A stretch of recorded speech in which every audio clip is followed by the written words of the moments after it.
The way you took the entire flow of discussion was good, but then staying in the society, there is always a should list which is given, right? And there are also responsibilities. And as you said, you embrace things, you accept it, but then we are when the situation arises, we are not able to come out of that should list, and we are not able to come out of that responsibility. There is something back of the mind, right? अगर ये नहीं हुआ, ये future, इसका क्या होगा? So how do you tackle such things? Covid में इतने सारे लोगों की मृत्यु हो गई, राइट? अचानक से लाइफ ऊपर से नीचे हो गई, अचानक से लोग पूरी दुनिया रुक गई, अचानक से पूरी दुनिया के साइंटिस्ट कुछ नहीं कर पाए, अचानक से पूरी दुनिया की गवर्नमेंट्स कुछ नहीं कर पाई, अचानक से कुछ हो गया, हम क्या कर पाए? कुछ नहीं कर पाए, राइट? सिर्फ ये इस बात को कहने के लिए है कि ये जो शुड लिस्ट है ना हमारी बहुत सारी, ये शुड लिस्ट अगर तब तक सही है जब तक आप ब्लिसफुल स्टेट में हो, राइट? अगर हम ब्लिसफुल स्टेट में नहीं है, हम पेन और सफरिंग में, और फिर भी हम शुड लिस्ट के चक्कर में फंसे हुए हैं, तो इसका मतलब कुछ तो गड़बड़ हो रही है ना। सारी जिंदगी ये should list, what is the environment going to say, he is going to think that, who is going to think that, validation, acknowledgement, approval, इससे कुछ नहीं होगा। मैं अपने जीवन के 20 साल के तजुर्बे से बता सकता हूँ, working in a film fraternity, in a fraternity where people जज you every moment, right? But इस जजमेंट से अगर यहाँ पे जजमेंटल एटमॉस्फेयर होता ना, तो आप यहाँ पे नहीं होते, राइट? इतना तो क्लियर है ना। तो हम कहाँ जाते हैं? जहाँ पे नॉन जजमेंटल है।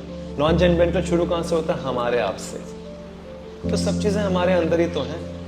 सोसाइटी जिसकी भी हम बात करते हैं ना, बहुत बड़ी society has done this, environment has done this.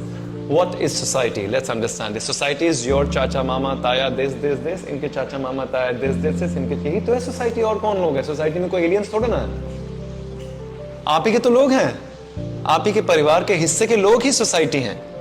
तो इसका मतलब यह है कि कुछ गड़बड़ वहां पर भी है, कुछ गड़बड़ यहाँ पर भी है। वो हमारे ही परिवारों के लोगों ने ही सारी चीजें जजमेंटल कहां से शुरू होती है? बचपन से। मैं बताता हूँ कहां से, कैसे। वो बच्चा जो छोटा है, जिसको पता ही नहीं कंपैरिजन के बारे में, उसको बता दिया, देख तेरे कजन्स बच्चे वो 90% लेके आ रहे, तू क्या 50% लेके आ गया? थप्पड़, राइट? तू 50% लट के पड़ा, देख तेरी मम्मी की, चाची की, ताई के बेटे ने इतना कर दिया। He is getting 90%, he is scholar, he is this, she is this, she is that. वो मासूम सा बच्चा है, वो भी जीवन जीना सीख रहा है, हमने उसे डाल दिया कंपटीशन में, कंपैरिजन में। अब वो क्या करेगा? वो बच्चा है मासूम, उसको सिर्फ अटेंशन चाहिए होती है। अब वो अटेंशन के लिए क्या करेगा? सब चीजें, उसको 90% भी चाहिए, 95% भी चाहिए, डिफीट भी करना है, दोस्तों से झगड़े भी करना है, सब चीजें करनी है, क्योंकि उसको वो अटेंशन चाहिए, उसको और कुछ नहीं चाहिए। अब वो सारे का सारा एक्नॉलेजमेंट या तो सोशल मीडिया पे मांगेगा, दोस्तों से, इंस्टाग्राम पे, यूट्यूब पे, टिकटॉक पे, या फिर वो एक्नॉलेजमेंट मांगेगा जहां काम करेगा, अपने स्कूल में मांगेगा, अपने कॉलेज में मांगेगा। बस वो एक्नॉलेजमेंट ही मांगता रहेगा कि मुझे अप्रूव करो, तुम मुझे बताओ कि मैं कौन हूं।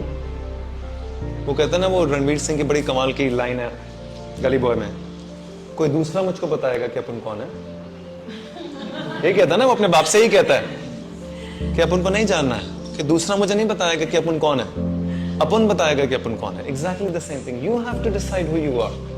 फाउंडेशन आप ले डाउन करेंगे ना, एक्नॉलेजमेंट जिस दिन आप ड्रॉप करेंगे, अप्रूवल आप ड्रॉप करेंगे, वैलिडेशन आप ड्रॉप करेंगे, ये ड्रॉप तो हमें करना पड़ेगा, कोई और थोड़ा ना आके ड्रॉप कर देगा। द मोमेंट यू डिसाइड, ऐसा नहीं चाहिए यार, कब तक हाथ फैला के मांगते रहेंगे? नहीं चाहिए आपसे कुछ भी, चाहिए आपको कुछ चाहिए मुझसे ले लो, मुझे कुछ नहीं चाहिए आपसे।